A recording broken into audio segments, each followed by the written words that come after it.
करुणा यतन प्रभु सद्गुना कर देव यह बर मागही, मन क्रम वचन बेकार तज तव चरण हम अनुरागही।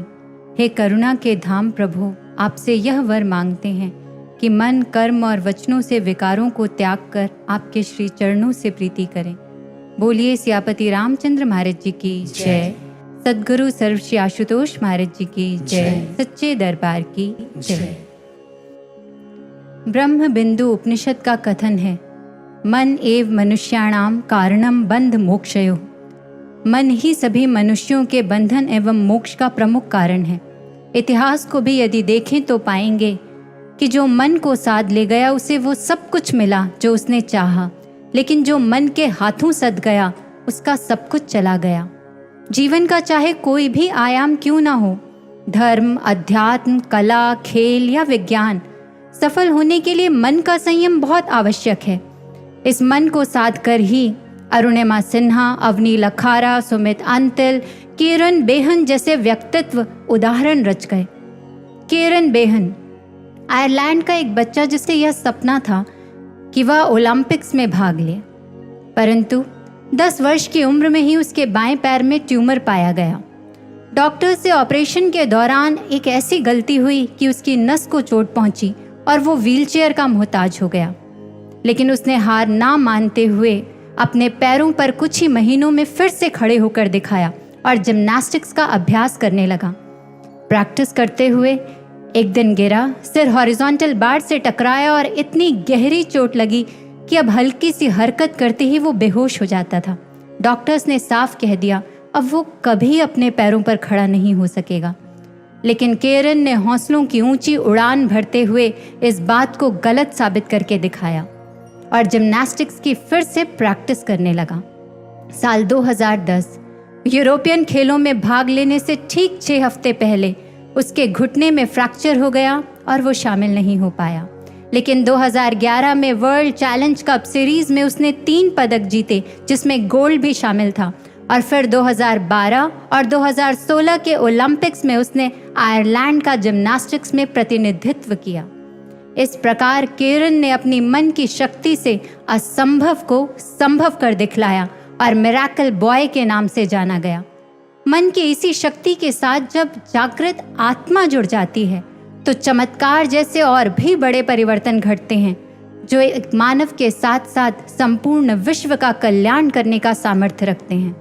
और गुरुदेव सर्व श्री आशुतोष महाराज जी ने ऐसे ही परिवर्तन के लिए हम सबका आह्वान किया, आत्मिक जागृति से विश्व शांति। इस मानव समाज की दम तोड़ती मानवता को यदि कोई बचा सकता है तो वो सामर्थ्य ब्रह्म ज्ञान में है। ब्रह्म ज्ञान या सनातन अध्यात्म विज्ञान की इस अद्भुत परिवर्तन प्रक्रिया से गुजर कर ही सज्जन ठग, कोड़ा राक्षस, गणिका वेश्या, अंगुली माल जैसे व्यक्तित्व समाज के सामने मिसाल बनकर उभरे। इस संदर्भ में गुरुदेव सर्व श्री आशुतोष महाराज जी का कथन है, ample of scope exist to transform peace breakers into peace makers. Awakening of vital vigilance through Brahm Gyan is all what is needed. ब्रह्म ज्ञान द्वारा उस परम चेतना से जुड़कर मन को नियंत्रित व व्यक्तित्व में अद्भुत परिवर्तन लाया जा सकता है, जिसकी आज के समाज को अत्यधिक आवश्यकता है। आज बहुत से मानवों का मन अहंकार से भरा हुआ है, जिसके कारण उनके हाथ अत्याचार करने के लिए उठते हैं और वो अपने साथ अपने कुल का भी दुखद अंत कर लेते हैं। जबकि होना तो यह चाहिए था कि वे सही लेकिन कठोर फैसले लें, ताकि उनके हाथ शुभ कर्मों को करने के लिए ही आगे बढ़ें और वे अपने साथ साथ संपूर्ण विश्व का कल्याण कर पाएं। सच के मार्ग पर बढ़ते हुए अपने मन की चंचल और विकारों की लहर को समाप्त करना ही होगा, ताकि श्रेष्ठ व्यक्तित्व, श्रेष्ठ मानवों का निर्माण हो सके। और गुरुदेव सर्व श्री आशुतोष महाराज जी आज ऐसे ही सर्वश्रेष्ठ व्यक्तित्वों का निर्माण कर रहे हैं।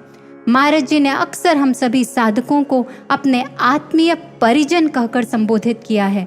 आत्मीय परिजन जो आत्मा के स्तर पर जीते हैं, मन के नहीं, जिनका संबंध आत्मा के साथ है। इसलिए मन या बाहरी परिस्थितियां उनके और सद्गुरु के संबंध को और आत्मिक आनंद को प्रभावित नहीं कर पाते। सद्गुरु की ऐसी सच्ची संतानें जिनसे उन्हें बहुत उम्मीदें हैं, बहुत उम्मीदें हैं सद्गुरु को अपनी संतानों से। पूर्ण करें जो सेवा दी है उसने अरमानों से। उसने ज्ञान के भरे खजाने हम पर सदा लुटाए, भक्ति के इस कठिन मार्ग पर संग हमें चलाए। क्षमाशील संतोष नम्रता का ही पाठ पढ़ाया, जो लगता था हमें असंभव संभव कर दिखलाया। आशुतोष के साथ को लेकर चल पड़ो दीवानों से। महाराज जी ने इस भक्ति के मार्ग पर हमें अपने साथ चलाते हुए जब जब हमारा मन किसी दुविधा या निराशा में उलझा, हमारे उत्साह को बढ़ाया है। महाराज जी के समाधि में जाने से कुछ दिन पहले की ही बात है। एक गुरु बहन की लगातार शोक सभा में सेवा लगी। एक दिन जब वो शोक सभा से वापस आ रही थी तो उनके मन में संसार की नश्वरता को लेकर अनेक प्रकार के प्रश्न और विचार उठने लगे। आश्रम वापस आकर महाराज जी के पास जाने का सुअवसर मिला। महाराज जी ने उनसे पूछा, कहाँ गए थे? जी महाराज जी शोक सभा में गए थे। महाराज जी ने हंसते हुए कहा, तुम आज फिर शोक सभा में गई थी? हाँ जी महाराज जी, लेकिन आज वहां से वापस आते हुए मन में एक बात आई। महाराज जी ने पूछा, कौन सी बात? उस गुरु बहन ने कहा, महाराज जी हम भी तो इसी तरह एक दिन मर जाएंगे ना। अभी उस गुरु बहन की बात पूरी भी नहीं हुई थी कि महाराज जी ने बहुत जोश से कहा, संसार मरता है लेकिन जो गुरु की सेवा करता है वो अमर हो जाता है। जो भी इस मिशन की सेवा कर रहे हैं, चाहे वो समर्पित हो या गृहस्थी, वो सब अमर हो जाएंगे। समझ गए ना आप? गुरु भक्तों, स्वामी विवेकानंद, योगानंद परमहंस जी, गुरु के अनन्य भक्त लाटू गिरी की तरह, जिन्होंने भी इस पूर्ण दरबार की पूर्ण सद्गुरु की सेवा की, वे इतिहास में अमर ही तो हो गए। जिनकी समाज में रत्ती भर भी कद्र नहीं थी, वे अनमोल बन गए। देखते ही देखते दुनिया उनका लोहा मानने लगी। माधोदास बैरागी, जो चंद रिद्धियों सिद्धियों में फंसे हुए थे, परंतु जब जीवन में दशम पातशाह श्री गुरु गोबिंद सिंह जी आए तो वही बंदा सिंह बहादुर के नाम से एक महान योद्धा के रूप में प्रसिद्ध हुए। निषाद राज को कौन जानता था, परंतु भगवान श्री राम की सेवा की तो नाम अमर हो गया। इस संसार में प्रतिदिन अनेकों लोग जन्म लेते हैं और मर जाते हैं, लेकिन जिन्होंने पूर्ण सद्गुरु की शरण को स्वीकार किया, उनकी आज्ञाओं का दृढ़ता से पालन किया, उन पर दृढ़ विश्वास रखते हुए उनसे अनन्य लगन लगाई और अपनी अंतिम सांस तक अपने शिष्य धर्म, अपने व्रत का निर्वाह किया, उनका ये हाड़ मास का तन भले ही नष्ट हो गया हो, परंतु उनका यह शरीर युग युगांतर तक लोगों को प्रेरणा देता रहता है। और आज हमें भी ऐसा ही एक अनमोल अवसर मिला है, इसलिए इस मन को साधना बहुत जरूरी है। आइए एक छोटी सी कहानी के माध्यम से इसे समझने का प्रयास करते हैं। एक राजा ने अपनी सच्ची संतान, अपने उत्तराधिकारी का चयन करने के लिए राज्य में प्रतियोगिताओं का आयोजन करवाया। बहुत लंबे समय तक प्रतियोगिताएं चली और आखिरकार सिर्फ 3 प्रतियोगी बचे, जिनमें से एक का चयन होना था। उस निर्णायक दौड़ को देखने के लिए पूरे राज्य से लोग आए और प्रतियोगिता के शुरू होने से ठीक पहले राजा उन तीनों प्रतियोगियों से अकेले में मिलने गए। राजा ने उन्हें समझाते हुए कहा, इस दौड़ प्रतियोगिता की एक विचित्र शर्त है, तुम्हें तब तक दौड़ना शुरू नहीं करना जब तक मैं इशारा ना करूं। तुम्हें मेरे संकेत की प्रतीक्षा करनी है। और इस तरह समझाकर राजा अपने आसन पर जाकर विराजमान हो गए और प्रतियोगिता को आरंभ करने के लिए शंख नाद किया गया। जैसे ही शंख की ध्वनि को सुना, पहला प्रतियोगी दौड़ पड़ा, कुछ दूरी तय कर वापस आया और बाकी दोनों को समझाते हुए कहने लगा, अरे मैंने गलती कर दी थी, तुम मत करना। हमें राजा के संकेत की प्रतीक्षा करनी है, उसके वचनों को याद रखना है। इधर सब हैरान हैं, ये तीनों प्रतियोगी आज दौड़ प्रतियोगिता आरंभ क्यों नहीं कर रहे हैं। अनेक प्रकार से उनका उत्साह बढ़ाया गया, बार बार शंखनाद हुआ, अनेकों प्रकार की घोषणाएं की गईं, लेकिन वे तीनों ही दौड़ नहीं रहे। और तब मंत्री ने आगे बढ़कर घोषणा की, जो भी इस दौड़ को पहले स्थान से जीतेगा वह 10 थैलियां स्वर्ण मुद्राएं प्राप्त करेगा। और बस ये सुनने भर की देरी थी कि पहला प्रतियोगी दौड़ पड़ा और इस बार उसने पीछे मुड़कर नहीं देखा। राजा और प्रजा उसे दौड़ते देखकर अत्यंत प्रसन्न है। अब दूसरे के मन में उधेड़ बुन शुरू हो गई। यह जो अभी तक हमें समझा रहा था, यह तो स्वयं दौड़ पड़ा और राजा भी इसे दौड़ते देखकर बहुत प्रसन्न है। पता नहीं राजा संकेत करेगा भी या नहीं, या यूं ही कह रहा था मुझे क्या करना चाहिए। यदि मैं अब भी दौड़ना आरंभ करूं तो इसे पीछे छोड़ सकता हूं। ये तीसरा तो चुपचाप राजा की ओर नजरें टिकाकर खड़ा है। कुछ देर सोचने के उपरांत आखिर दूसरे ने भी दौड़ना आरंभ कर दिया और देखते ही देखते पहले प्रतियोगी को पीछे छोड़ दिया। इधर प्रजा ने अब उस तीसरे प्रतियोगी को चुपचाप वहां खड़े देखकर कोसना आरंभ कर दिया। अनेकों प्रकार के व्यंग बाण कसने लगे। उसका परिवार बार बार उसे अपनी ओर खींचने लगा, उसे वहां से बुलाने लगा। और राजा तो उन दोनों को दौड़ते देखकर तालियां बजा रहा है, मानो उसने तीसरे प्रतियोगी को बिल्कुल अनदेखा कर दिया है। लेकिन इन सब से अनजान, इन सब को नजरअंदाज करते हुए वो तीसरा प्रतियोगी सिर्फ राजा पर अपनी दृष्टि टिकाए खड़ा है, सर्वथा शांत है। अंततः दूसरे प्रतियोगी ने निर्णायक रेखा को छू लिया और मंत्री उसे विजेता घोषित करने के लिए राजा के पास जा पहुंचा। राजा ने सबके समक्ष घोषणा करते हुए कहा, इस दूसरे प्रतियोगी को हम स्वर्ण मुद्राएं अवश्य देंगे, परंतु यह हमारी सच्ची संतान बनने में सफल नहीं हुआ है, क्योंकि इस प्रतियोगिता की एक विचित्र शर्त थी। इन्हें हमारे संकेत की प्रतीक्षा करनी थी। इन्हें हमारे वचन का पालन करते हुए तब तक दौड़ना शुरू नहीं करना था जब तक हम संकेत ना करें, और ऐसा करने में सिर्फ तीसरा प्रतियोगी सफल हुआ है। इसलिए यही हमारी सच्ची संतान बनेगा। अब जरा इन तीनों की मनस्थितियों को अपने ऊपर लगाकर देखिए और विचार कीजिए, कौन अधिक फायदे में रहा। पहला, जो दूसरों को समझाता और बार बार दौड़ता रहा और कुछ भी हाथ नहीं आया। दूसरा, जिसे थोड़ा धन अवश्य मिला। या फिर तीसरा, जिसे राजा का पद, मान, धन का अंबार और विशेष गौरव प्राप्त हुआ। निश्चित ही तीसरा ना। इस समाधि काल की विचित्र परीक्षा में हम क्या कर रहे हैं? अपने मन की मान रहे हैं या अपने सद्गुरु पर दृष्टि टिकाकर खड़े हैं? महाराज जी ने भी तो बार बार अपने वचनों के माध्यम से हमें संदेश दिया है, सावधान हो जाओ मेरी कोटि कोटि संतानों तुम। या फिर, हो संतान मेरी साधारण नहीं हो, आए इस जगत में अकारण नहीं हो, तुम अर्जुन हो मेरे हनुमान हो तुम, हो आंखों के तारे मेरी जान हो तुम। उम्मीदें ये तुमसे हैं मैंने लगाई, चमको गगन में सितारों की न्याय। हम महाराज जी के वचनों का पालन करते हुए अपने मन को साध उनकी उम्मीदों पर खरा उतरने का प्रयास कर रहे हैं? क्या इस मन को साध उनके लक्ष्य में सहयोगी बन रहे हैं, या अपने मन की मान रहे हैं, इस मन की उधेड़ बुन में उलझे हैं? क्योंकि गुरु भक्तों, श्री रामचरितमानस में वर्णन आता है, काल नेमि कलि कपट निधानु, नाम सुमति समरथ हनुमानु। जिसका एक भाव यह है कि काल नेमि रूपी कपटी कलयुग का सामना करने में सहायक हैं हनुमान जी, जिनके विषय में अक्सर कहा गया, कुमति निवार सुमति के संगी, और हाथ वज्र अरु ध्वजा विराजे। अर्थात भगवान के यश की पताका वही लहरा सकता है जो समय से प्रभावित ना हो, बल्कि जो समय को प्रभावित कर दे, जिसका मन कलयुग या कलिकाल से प्रभावित ना हो, बल्कि जो कलिकाल को प्रभावित कर दे। या यूं कहें, जो अपने मन के स्वामी हों, ऐसे साधक ही अपने सद्गुरु के लक्ष्य को साध सकते हैं, जिन्होंने अपना मन अपने सद्गुरु, अपने आराध्य के चरणों में अर्पित कर दिया हो। जगत गुरु भगवान श्री कृष्ण भी तो अर्जुन को यही समझाते हैं ना, मन मना भव मद भक्तो मद्याजी माम नमस्कुरु। हे अर्जुन, तुम मुझ में मन वाला हो, मेरा भक्त बन, ऐसा करने से तो मुझे ही प्राप्त होगा। But it's easier said than done.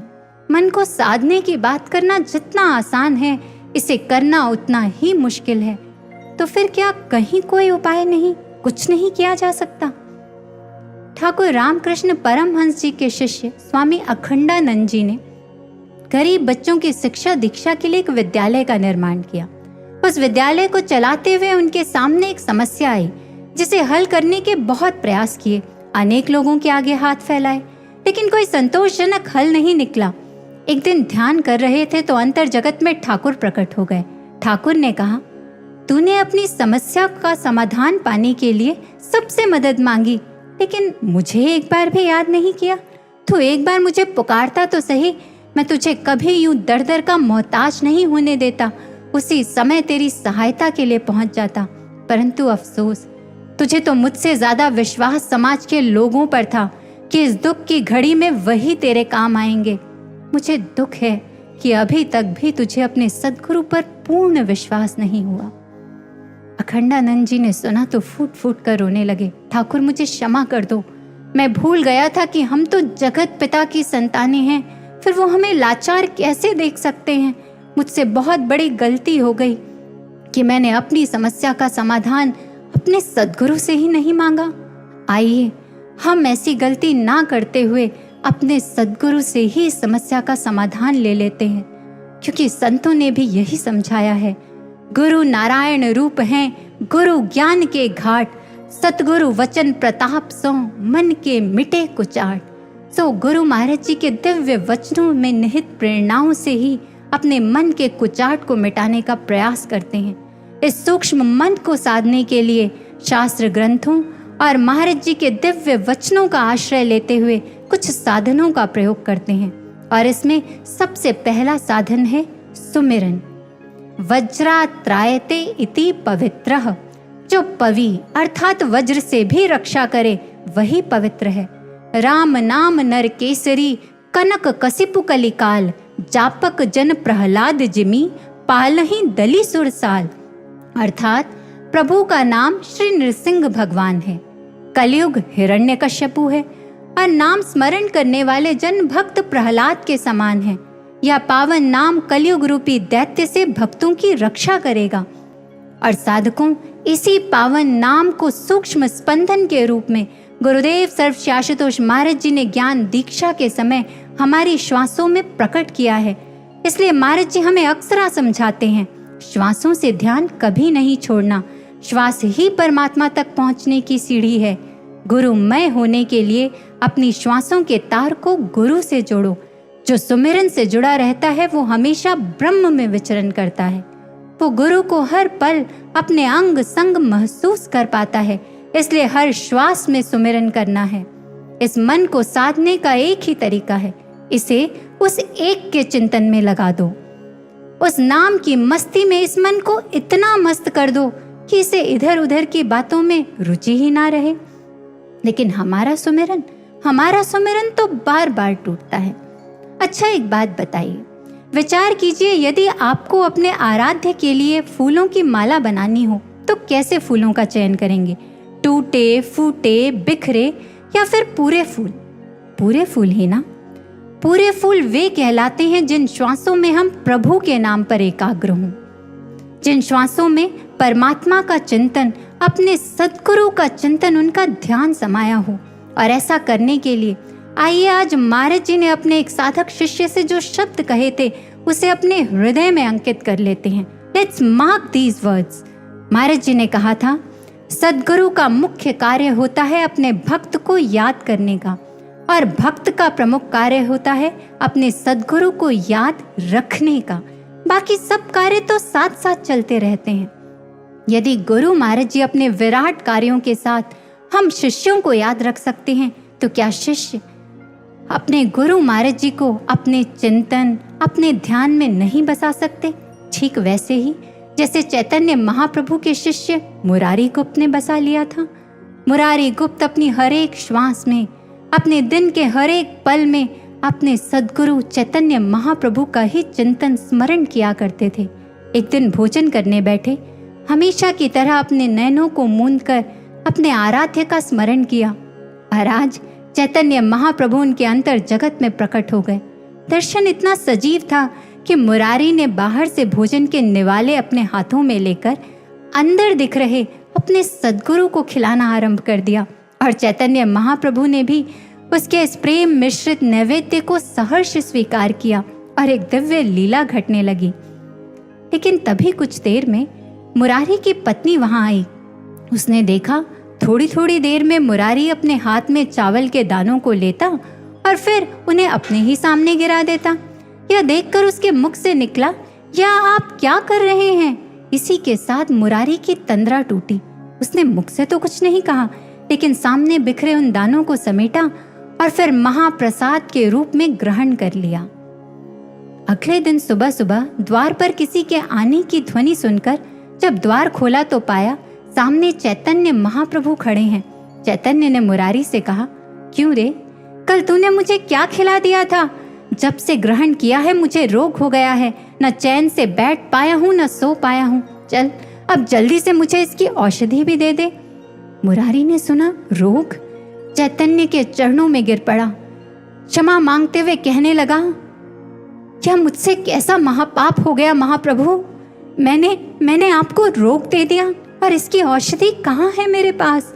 मैं आपको औषधि कहाँ से दूं? क्या करूं? मुझे क्षमा कर दीजिए महाप्रभु। चैतन्य ने सुना, उसे अपने हाथों से सहलाते हुए कहने लगे, अरे कल तूने अपनी इतनी सारी भावनाओं को मिलाकर हमें जो भोजन खिलाया था, उससे पूछ तो सही हमें कौन सा रोग हुआ है। हमें तेरे निश्चल प्रेम का, तेरे स्नेह का रोग हुआ है, जिसके बंधन में खिंचकर आज हम यहाँ चले आए हैं।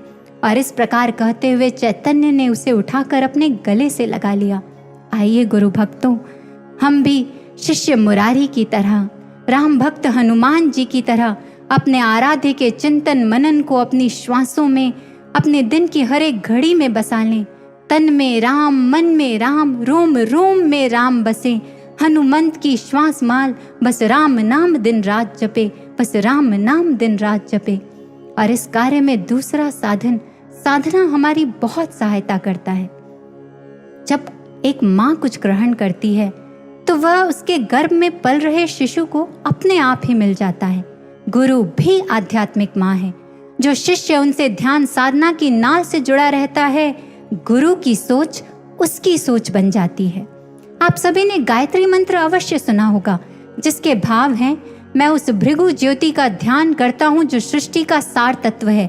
उसका ध्यान करने से मेरी बुद्धि सद्गुणों और सद्विचारों की ओर प्रेरित हो। यदि मन के विकारों का इसलिए नाश करना है तो भ्रिकुटी में स्थित उस दिव्य ज्योति का ध्यान करो। साधना से ही मन की मलिनता साफ हो सकती है और मन कुंदन की तरह उज्जवल हो सकता है। जिस प्रकार इस संसार में अलग अलग दूरी के अनुसार यातायात के साधन निश्चित हैं। कहीं आप बस से जाते हैं, कहीं रेलगाड़ी से, कहीं हवाई जहाज से, और यदि चांद पर जाना हो तो अंतरिक्ष यान से जाते हैं। ठीक ऐसे ही भक्त और भगवान के बीच की दूरी साधना से तय होती है। इस प्रकार के अनेकों उदाहरणों के माध्यम से महाराज जी ने समय समय पर हमें साधना करने के लिए प्रेरित किया। जब भी हम किसी दुविधा में उलझकर किसी समस्या को लेकर महाराज जी के पास गए तो निदान के रूप में गुरुदेव ने हमें समझाया, साधना सुमिरन करो, सब ठीक हो जाएगा।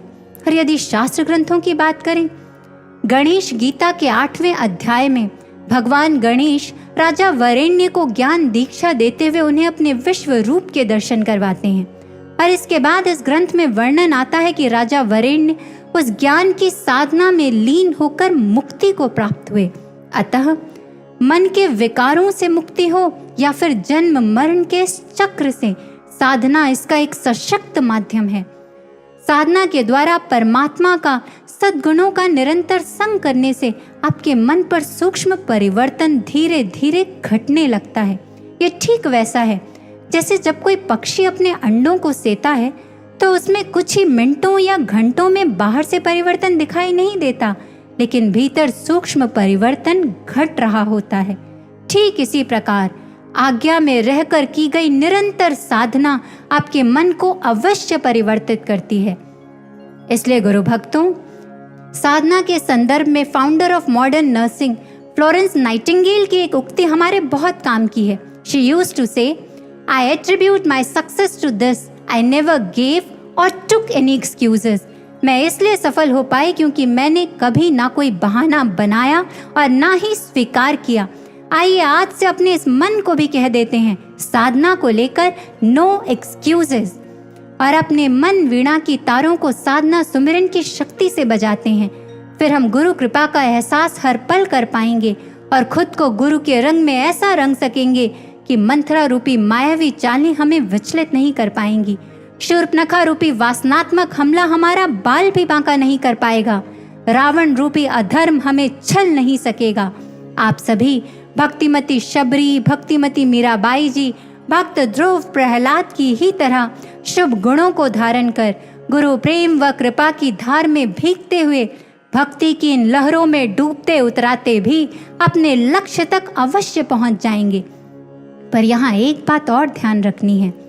हमें ध्यान करते हुए अपने नैनों को मूंदकर मन और तन को तो साधना ही है, लेकिन साधना यहीं समाप्त नहीं हो जाती।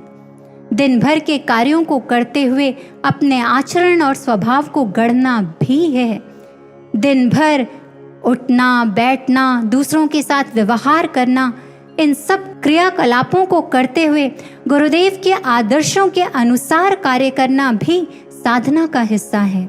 और यदि हम इसके अनुसार कार्य करेंगे तो हम निश्चित ही अपने लक्ष्य की ओर बढ़ पाएंगे।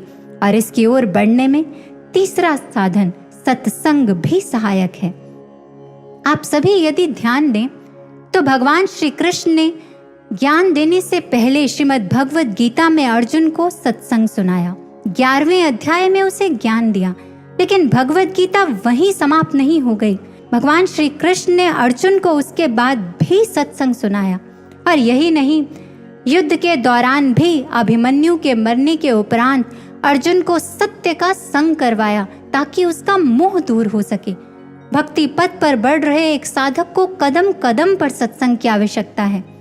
जिस प्रकार फोन में जीपीएस यानी ग्लोबल पोजिशनिंग सिस्टम को ऑन कर देने पर वो अनजान रास्तों पर आपको आपकी सही दिशा की ओर बढ़ाते हुए आसपास की भी जानकारी देता है, ठीक इसी प्रकार सत्संग विचार हमें इतिहास के भक्तों के जीवन का अनुभव, इस अनजाने भक्ति मार्ग पर आने वाली बाधाएं और उनका सामना कैसे करें, यह सब बताते हैं। वे हमारे इस मन को छोटी छोटी कहानियों और दृष्टांतों के माध्यम से पथ प्रशस्त करते हुए आगे की ओर बढ़ाते हैं। एक जादूगर पिता ने अपने पुत्र से दूर जाते हुए उसे एक थैला दिया और 4 शब्दों की एक प्रार्थना बताई जिसे करने से वो थैला फिर से भर जाएगा। वो पुत्र उस थैले को पाकर अत्यंत आनंदित हुआ और उन सिक्कों को खर्च करने में लग गया। बहुत लंबा समय बीत गया और आखिरकार जब वो थैला पूरा खाली हुआ तब उसे याद आया, अरे वो प्रार्थना क्या थी। बहुत याद किया परंतु याद नहीं आया। अनेक लोगों से पूछा, किसी ने कहा ईश्वर मेरी मदद करो, किसी ने हे ईश्वर महान हो, लेकिन वो थैला किसी भी तरह से नहीं भरा। मायूस होकर अपने घर में बैठा था, तभी द्वार पर संत आए। संतों को आगे बढ़कर उसने जो भी थोड़ा बहुत पास में था वो दान दिया। संतों ने हाथ उठाकर कहा, हे ईश्वर तेरा धन्यवाद। और यह सुनते ही वह पुत्र अत्यंत प्रसन्न होकर नाचने लगा। यही तो वे 4 शब्द थे, इन्हें बोलता गया और वो थैला भर गया।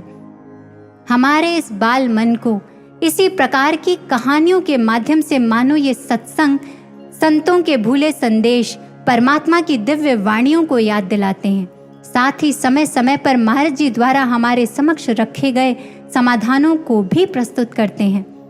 एक साधक ने महाराज जी से अपने मन की दुविधा रखते हुए प्रश्न किया, महाराज जी, कोई अधिक साधना के लिए कहता है तो कोई सेवा करने पर अधिक बल देता है। आप किससे प्रसन्न होते हैं, साधना से या सेवा से? महाराज जी जो व्यक्ति के मन के स्तर पर उतर कर समझाते हैं। उन्होंने एक साधारण सा उदाहरण देते हुए उस शिष्य को समझाया, मान लीजिए आपके पिताजी थके हुए घर लौट कर आए हैं और वे आपसे पानी मांगते हैं, लेकिन आप उन्हें पानी पिलाने के बजाय उनके हाथ पैर दबाने लग जाएं। इससे उनकी थकान कम अवश्य होगी, लेकिन अभी उनका गला प्यास से सूख रहा है, इसलिए पानी पिलाना अधिक आवश्यक है। ठीक इसी प्रकार जिस समय की जैसी मांग हो उस समय वैसा करने से, विवेक से कार्य लेने से हम प्रसन्न होते हैं। जब साधना की आवश्यकता हो तब साधना करने से, और जब सेवा की पुकार हो तब सेवा करने से ही हम प्रसन्न होते हैं। महाराज जी ने इस प्रकार अपने प्रवचनों में अक्सर ही भक्तों के गुणों के विषय में भी हमें समझाया है। तुलसी कभू न छाड़िए, क्षमाशील संतोष, ज्ञान गरीबी हरि भजन, कोमल वचन अदोष। या फिर विद्यावान गुणी अति चातुर, राम काज करिबे को आतुर। लेकिन भक्तों की ये गुण हमारी पकड़ में कब आएंगे? जब हम इसके विपरीत को छोड़ देंगे, अर्थात आलस्य को छोड़ना है और सेवा करने के लिए हमेशा तत्पर रहना है। धोबी मैले कपड़ों को कैसे चमकाता है? दरअसल वो कपड़ों को चमकाता नहीं, सिर्फ उस पर लगी मैल को परे हटाता है, और मैल हटते ही कपड़े की चमक अपने आप बाहर प्रकट हो जाती है। ठीक ऐसे ही ये सत्संग विचार हमारे मन के अनचाहे विचारों विकारों को दूर कर देते हैं और फिर हमारा मन शांत हो जाता है। भर्तृहरि जी भी नीति शतक में समझाते हैं, जाड्यम धियो हरति सिंचती वाचा सत्यम, बुद्धि की मूर्खता को हरती, हमारे वचनों में सत्यता को सींचती, मन को पवित्र करती, पाप करने की प्रवृत्ति को नष्ट करती, मनुष्य की कीर्ति को दशों दिशाओं में फैलाती। बताओ तो भला यह सत्संगति मनुष्य को क्या क्या नहीं दे देती, अर्थात सब कुछ प्रदान कर देती है। और हमारे मन को सद्गुणों का संग कराते हुए एक और साधन है जो हमें हमारे लक्ष्य की ओर बढ़ाता है, हमारे अहंकार को विगलित करता है, सेवा। हरि सेवा कृत 100 बरस, गुरु सेवा कृत 4, तो भी नहीं बराबरी वेतन कियो विचार। भगवान की सेवा के 100 वर्ष मिलकर भी गुरु की सेवा के 4 वर्ष की बराबरी नहीं कर सकते। जिनके चरण सरोरूह लागी, जपत विविध जप जोग बिरागी, ते दो बंधु प्रेम जनु जीते, गुरुपद कमल पलोटत प्रीते। जिनके चरण कमलों की एक झलक पाने के लिए बड़े बड़े योगी तपस्वी अनेक प्रकार के तप और योग करते हैं, वही प्रभु श्री राम अपने भ्राता के साथ मिलकर गुरु के श्री चरणों की सेवा कर रहे हैं। अर्थात शास्त्र ये सिद्ध करते हैं कि भगवान या भगवान की सेवा से बढ़कर गुरु और गुरु दरबार की सेवा है। उलझ गए? एक साधारण उदाहरण से समझते हैं। उपहार देने वाला क्या उपहार से अधिक मूल्यवान नहीं है? एक निर्धन व्यक्ति है जो अत्यंत परेशान है। अब एक धनी व्यक्ति आकर उसे बिना मांगे ही ढेर सारा धन दे दे, तो यूं तो उस निर्धन के लिए धन बहुत अधिक कीमती है, लेकिन क्या उससे कहीं अधिक मोल उस धनी का नहीं जिसने आज उसे धन दिया है और आगे भी दे सकता है? ठीक इसी प्रकार हम सब भी तो इस संसार में भटकते फिर रहे थे, सुख और शांति को ढूंढते फिर रहे थे। गुरु महाराज जी ने दया और करुणा करके बिना मांगे ही हमें भगवान के दर्शन रूपी भक्ति रूपी अनमोल धन प्रदान कर दिया, हमारे जीवन में उस आनंद को भर दिया। तो क्या भगवान और भगवान की सेवा से कहीं अधिक बढ़कर गुरु और गुरु दरबार की सेवा उपहार से बढ़कर उपहार देने वाला नहीं हुआ? और महाराज जी तो आज भी यह अनमोल उपहार हमें प्रदान कर रहे हैं। यूं तो सृष्टि का कण कण सद्गुरु की गुरु दरबार की सेवा को करने के लिए लालायित है। आशुतोष दम रखते हैं खुद लक्ष्य को पूरा करने का, दिया सुअवसर उसने हमको नव निर्माण करने का, फिर भी हमें अपनी उस सेवा को करने का अनमोल अवसर देते हैं। एक बार महाराज जी आश्रम में प्रातः सैर कर रहे थे, पीछे पीछे गुरु भैया भी चल रहे थे। तभी अचानक महाराज जी रुके, पीछे मुड़कर आसमान की ओर देखा और फिर कहा, अच्छा तो यह बात है। और इसके बाद महाराज जी तेज कदमों से बढ़ते हुए उस स्थान पर जहाँ पहुँचे जहाँ चिड़िया अर्थात पक्षियों को रखा जाता है। महाराज जी ने सेवादार भैया से दरवाज़ा खोलने के लिए कहा। भैया ने बहुत ध्यान से दरवाजे को खोला ताकि कहीं कोई पक्षी उड़ ना जाए, लेकिन यह क्या, दरवाज़ा खोलते ही एक विशेष किस्म की चिड़िया उड़कर चली गई। महाराज जी ने कहा, अब इसे बंद कर दो, और फिर अपने कक्ष की ओर बढ़ गए। उधर वो सेवादार भैया वापस आए और आकर सारी घटना बाकी भाइयों को सुनाई। अगले दिन प्रातः काल की सैर के बाद महाराज जी कुटिया में जाकर विराजमान हो गए। वो सेवादार भैया भी वहीं बैठे थे। तभी बहुत दूर से एक परिवार महाराज जी के दर्शन करने आया। उसमें सिर्फ माता जी ब्रह्म ज्ञानी थी, बाकी 3-4 सदस्य गैर उपदेशी थे, और माता जी के हाथों में एक पिंजरा था जिसमें एक छोटी सी चिड़िया थी। उन्होंने वो पिंजरा लाकर महाराज जी के चरणों के पास रख दिया। महाराज जी कुछ देर तक उस चिड़िया को देखते रहे, फिर सेवादार भैया से उस पिंजरे को खोलने के लिए कहा। जैसे ही पिंजरा खुला, वो चिड़िया उड़कर महाराज जी के हाथ पर जाकर बैठ गई। महाराज जी ने उसे स्नेह करते हुए कहा, सेवा करके आई है ना तू, बहुत थक गई होगी, काफी समय लगाना जाने में। इधर ये सुनते ही वो माताजी रोने लगी। सेवादार भैया उन्हें समझाते हुए बोले, माताजी आप रो क्यों रहे हैं? आप महाराज जी के पास बैठे हैं, उनके दर्शनों का आनंद लीजिए। इससे पहले कि वो कुछ और कहते या समझाते, महाराज जी ने उन भैया से पूछा, इस चिड़िया को पहचाना तूने? ये वही है जो कल दरवाजा खोलने पर उड़कर चली गई थी। जाओ, जाकर इसे इसके उसी घर में पहुंचाओ जहां से कल ये गई थी। देखना, इसके वहां पहुंचते ही बाकी सभी पक्षी किस प्रकार इससे बातें करेंगे। उन भैया ने महाराज जी के इस आदेश का पालन किया और फिर वापस कुटिया में लौटकर बताया कि उस चिड़िया के वहां पहुंचते ही सारे पक्षी उसके पास एकत्रित हो गए और उससे ढेरों बातें करने लगे। अंतर्यामी गुरु महाराज जी ने कहा, वे सब उससे पूछ रहे थे कि वो क्या सेवा करके आई है। इधर माताजी, उनकी आंखों में फिर से अश्रु उमड़ आए। उन्होंने रोते हुए एक दिन पहले की घटना और अपने जीवन के बारे में बताना शुरू किया। वे कहने लगी, महाराज जी, मैं काफ़ी लंबे समय से बीमार थी। बहुत से डॉक्टर्स को दिखाया लेकिन कहीं कुछ नहीं हुआ और अब तो ऐसा हो गया था कि मेरे पूरे शरीर में असहनीय दर्द रहने लगा था। कल सुबह अपने इस दर्द और जीवन से परेशान निराश होकर मैंने आखिरकार आपके चरणों में प्रार्थना की, महाराज जी, मुझसे ये दर्द बस अब और नहीं सहा जाता। दूर दूर तक कहीं कोई इलाज भी नजर नहीं आ रहा है। इससे तो अच्छा है महाराज जी कि आप मेरा जीवन ही समाप्त कर दीजिए। उधर गुरु भैया ने जब ये बात सुनी तो उन सेवादार भैया ने मन ही मन सोचा, शायद इसी प्रार्थना को सुनकर कल महाराज जी ने कहा होगा, अच्छा तो यह बात है, और फिर उस चिड़िया को इन माताजी के पास भेज दिया होगा। इधर माताजी आगे बताने लगे, मैंने ये प्रार्थना की, उसके कुछ देर बाद हमारे पूरे घर में खुशबू फैल गई। हम सब हैरान थे कि ये खुशबू आखिर आ कहाँ से रही है। ढूंढने पर पता चला कि ये खुशबू इस चिड़िया के पंखों से आ रही है जो हमारे ही घर के गमले में बैठी हुई थी। बच्चे उसे दिखाने के लिए उठाकर मेरे पास ले आए और जैसे ही मैंने इस चिड़िया को अपने हाथों में लिया, मेरा सारा रोग न जाने कहाँ गायब हो गया। साथ ही मेरे मन के भाव भी बदल गए।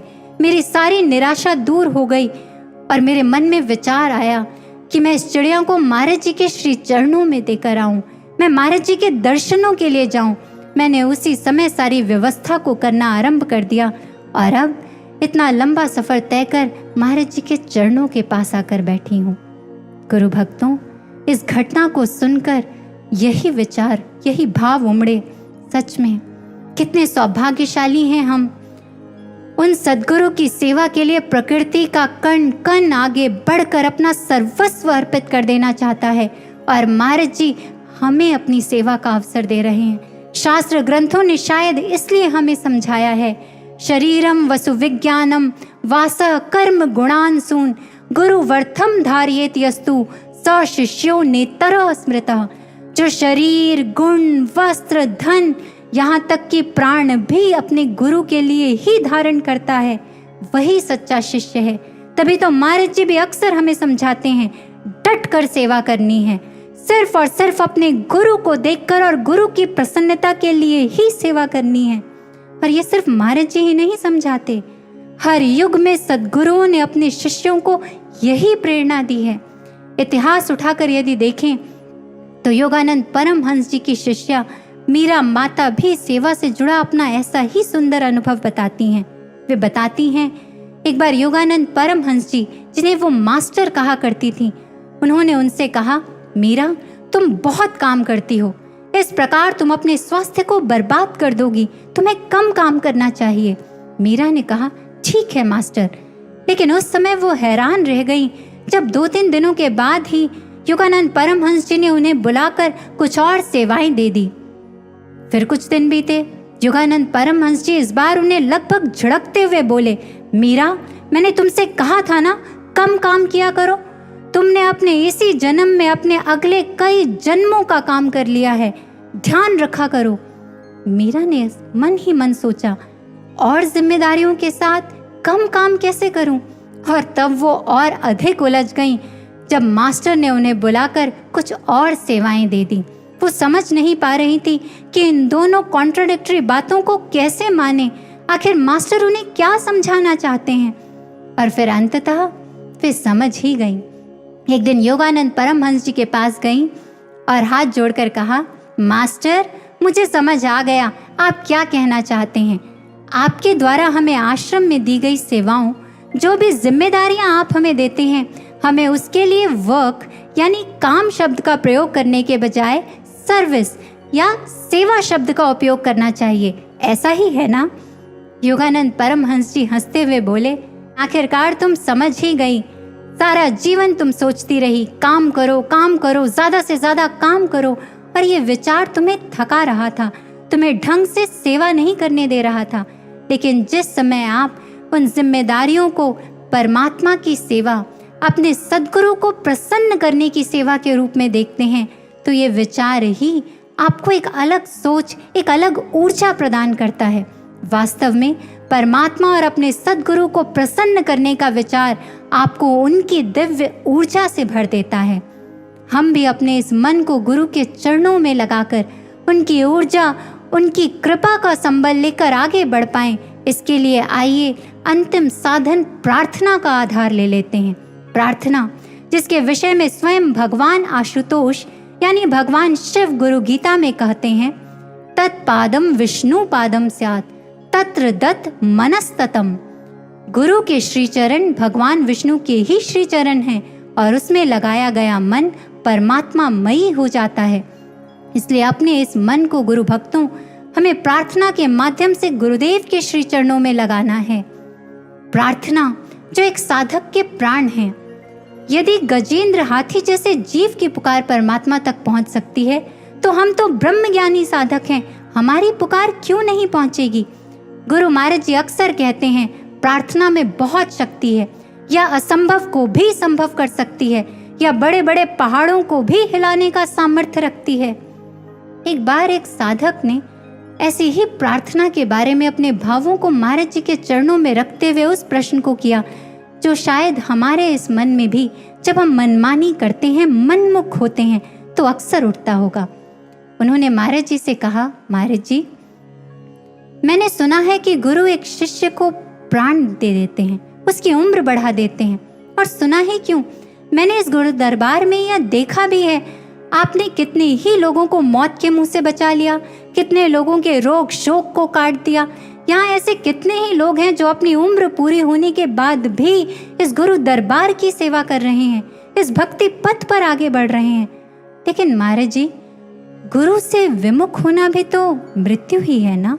गुरु के श्री चरणों से दूर हो जाना तो जीते जी ही मरने के समान है। जो गुरु से, गुरु दरबार से दूर हो गया, वो जीवित कहाँ है महाराज जी? वो तो मर ही जाता है। क्या आप उस पर अपनी कृपा नहीं कर सकते जो आपसे दूर हो रहा हो, जो इस गुरु दरबार से दूर जा रहा हो? महाराज जी ने जब इस बात को सुना तो अत्यंत गंभीर हो गए। फिर महाराज जी ने कहा, देखो, गुरु कभी ये नहीं चाहते कि उनका कोई भी शिष्य उनसे दूर हो। वे तो सदैव कृपा करने के लिए तत्पर रहते हैं, और तत्पर ही क्यों, गुरु तो हर पल हर क्षण कृपा करते हैं। परंतु जिस प्रकार प्रभु श्री राम को उस सेतु का निर्माण करने के लिए वानरों के प्रयास और प्रार्थना के आधार की आवश्यकता थी, ठीक उसी प्रकार गुरु को भी कृपा करने के लिए शिष्य की प्रार्थना का आधार चाहिए। शिष्य जिस समय दिल की गहराइयों से साधना और प्रार्थना से जुड़ जाता है, तो फिर कोई भी कर्म या संस्कार उसे गुरु से दूर नहीं कर सकता, इस गुरु दरबार से, इस भक्ति पद से नहीं हटा सकता। वो श्लोक याद है ना, 3 लोक 9 खंड में गुरु से बड़ा न कोई, करता करे न कर सके, गुरु करे सो होए। तो गुरु भक्तों, आइए हम भी अपने गुरु के चरणों में निरंतर प्रार्थना करें, और ऐसी प्रार्थना जिसके विषय में किसी ने बखूबी कहा है, prayer acts like a push when you pray until something happens। अर्थात ये प्रार्थना आपको भक्ति पथ पर निश्चित आगे बढ़ाती है, लेकिन तब जब आप उस प्रार्थना के पूर्ण होने तक निरंतर प्रार्थना रत रहें। आइए हम इन सभी साधनों को अपनाते हैं और गुरु पथ पर, इस भक्ति पथ पर मनमुख नहीं गुरुमुख होकर बढ़ते हैं। यूं तो अनेक वैज्ञानिक, ऑक्सफोर्ड और हार्वर्ड जैसे अनेक प्रसिद्ध विश्वविद्यालय हमारे मन पर इन साधनों के प्रभाव को प्रमाणित करते हैं। लेकिन आज हम विज्ञानों के विज्ञान अध्यात्म के आधार पर यह निश्चित कह सकते हैं कि गुरु महाराज जी ने हमें इन साधनों, इन आज्ञाओं के बंधन में इसलिए बांधा ताकि हम अपने मन के बंधन से स्वतंत्र हो जाएं। तो क्यों ना अपने इस मन को इन साधनों के द्वारा गुरु के चरणों में नत करते हुए सच्चा नमन करने का प्रयास करते हैं और महर्षि के चरणों में प्रार्थना करते हैं। ऐसी करना कृपा है गुरुवर, प्रीत की रीत निभा सकें, विरोध की आंधियां हो कितनी प्रचंड, अपने विश्वास की लौ बचा सकें। करे साधना दृढ़, सेवा मिलती रहे, आपकी आज्ञा में खुद को चला सकें। आपके दर्शन को नैना बरसते रहें, आपकी राहों में हर पल खुद को बिछा सकें। आपसे प्रेम करें इस कदर है गुरुवर कि खुद को मिटा दें और आपको पा सकें। हे करुणा सिंधु आशुतोष, तो हमको बस ये वरदान, इस बार तो बन ही जाएं गुरुवर आपकी सच्ची संतान। इस बार तो बन ही जाएं गुरुवर आपकी सच्ची संतान। महाराज जी, इस बार इस मन की ना मानते हुए आपकी सच्ची संतान बन पाएं, ऐसी ही कृपा कीजिएगा। बोलिए सद्गुरु सर्वश्री आशुतोष महाराज जी की जय, सच्चे दरबार की जय।